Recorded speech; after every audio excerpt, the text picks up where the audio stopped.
नमस्कार दोस्तों, आज हम बात करेंगे श्री छत्र राज योग के बारे में। वो कुंडली में कैसे निर्मित होता है।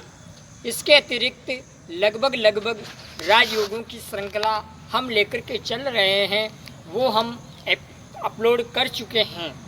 उससे पूर्व आपको बता दें, जैसा कि आज से प्रतिपदा तिथि से श्राद्ध चल चुके हैं, जो कि पितरों के निमित्त होते हैं, और कहते हैं कि जिन लोगों पर पितरों की कृपा होती है, ऐसे लोगों का धन दौलत ऐश्वर्य सब कुछ महालक्ष्मी की कृपा एवं समस्त देवी देवताओं की कृपा होती है। परंतु जिन लोगों पर पूर्वजों की कृपा अगर नहीं है, तो फिर परमात्मा की चाहे जितनी आप सेवा कर लें, कुछ फर्क नहीं पड़ता। इसलिए आपसे निवेदन है, आप अपने पूर्वजों के निमित्त अवश्य श्राद्ध पक्ष में उनकी तिथि पर उनका पूजन और उनकी निमित्त आप सेवा और दक्षिणा ब्राह्मणों को भोजन इत्यादि अवश्य करवाएं, क्योंकि जिनके पितृ प्रसन्न होते हैं उनके पितृ अथाह संपत्ति देते हैं।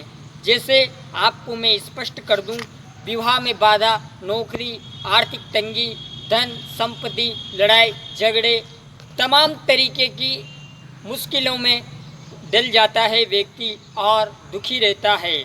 और आपको बता दें, जिन लोगों के घर के पितृ प्रसन्न रहते हैं, उन लोगों के घरों में किसी भी प्रकार की कोई कमी नहीं रहती। वहाँ पर समस्त प्रकार की सुख संपत्ति ऐश्वर्य वैभव महालक्ष्मी की कृपा परमात्मा की कृपा सदैव बनी रहती है।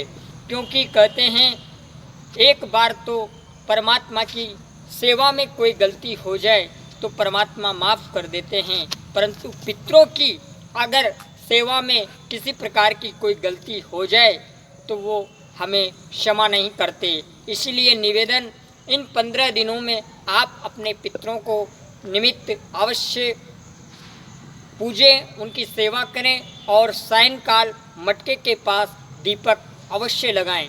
इसके अतिरिक्त पूर्वजों को मनाएं और काले तिल भगवान शिव को अर्पण करें।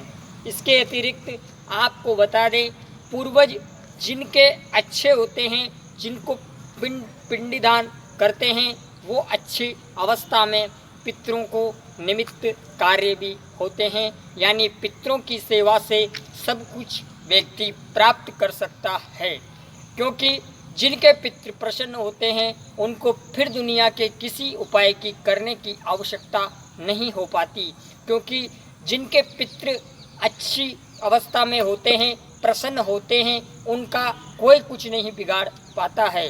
क्योंकि पितृ नाराज तो सब कुछ गड़बड़ा जाता है, और पितृ प्रसन्न तो सब कुछ प्रसन्न। क्योंकि हमारे ऊपर 3 प्रकार का ऋण होता है, देव ऋण, पितृ ऋण, ऋषि ऋण। इन तीनों ऋणों को हमें इनकी सेवा के माध्यम से इनको प्रसन्न रखना चाहिए। गाय को रोटी खिलाना चाहिए, इससे भी पितरों की कृपा प्राप्त होती है।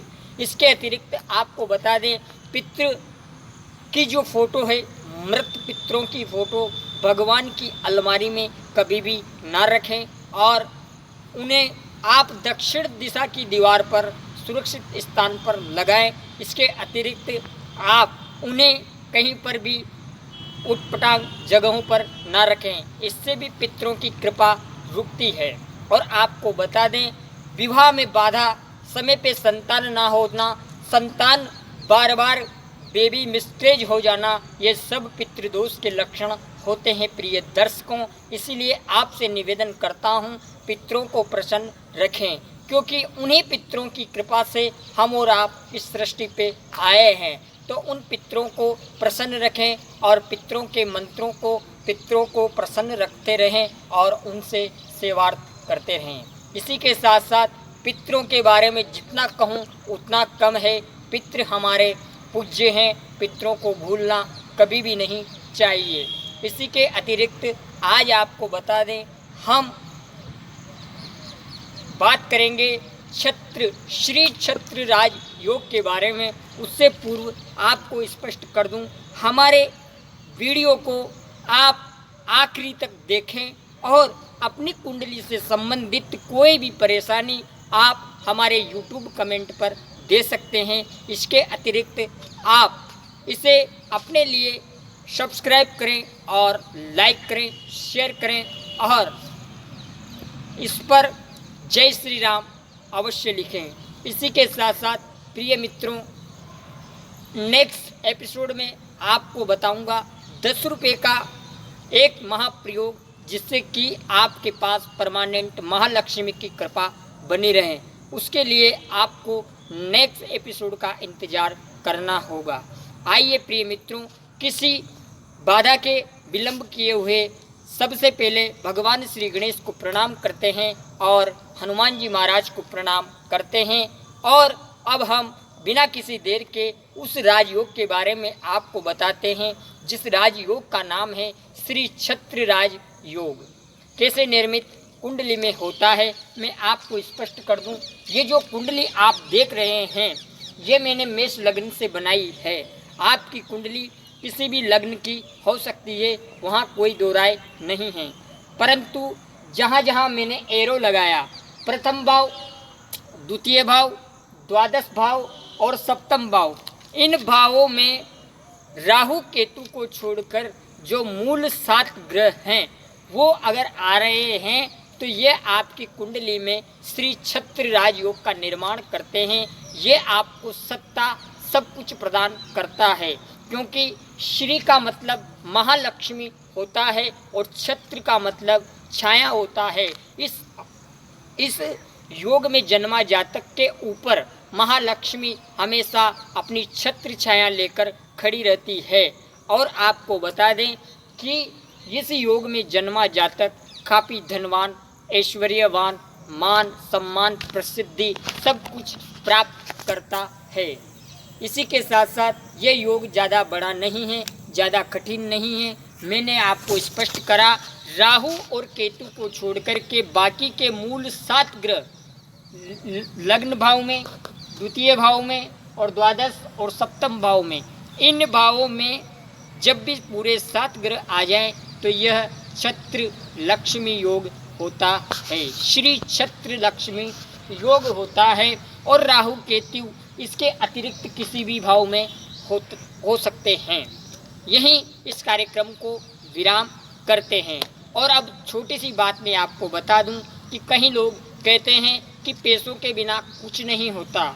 जी हाँ, नहीं होता, मानता हूँ, लेकिन यह बात आप याद रखें कि लक्ष्मी चंचला है, ये कहीं भी जा सकती है, कहीं भी आ सकती है, इसका कोई निश्चित समय नहीं है। परंतु याद रखना, सरस्वती या तो किसी के पास जाती नहीं और जाती है तो फिर उसका बेड़ा पार करके आती है। यानी ज्ञान रूपी धन कभी चुराया नहीं जा सकता और लक्ष्मी रूपी ज्ञान धन कोई भी चुरा सकता है। इसी के साथ साथ इस कार्यक्रम को यहीं विराम करें। और आप आज से हम इस बात को बता दें कि अब हम एक कमेंट का जवाब आपको प्रत्येक वीडियो के अंत में देंगे। जो भी आपकी समस्या है वो आप YouTube पर लिखें और उसमें से हम चॉइस करके किसी एक कमेंट का जवाब आज से स्टार्ट कर रहे हैं। जो भी जातक अपने प्रश्न से संबंधित एक क्वेश्चन पूछेगा उसको हम YouTube कमेंट बॉक्स में देंगे। इसी कार्यक्रम को यहीं विराम करें। पुनः बता दूं, चैनल को लाइक, शेयर, सब्सक्राइब करें। धन्यवाद। जय श्री राम।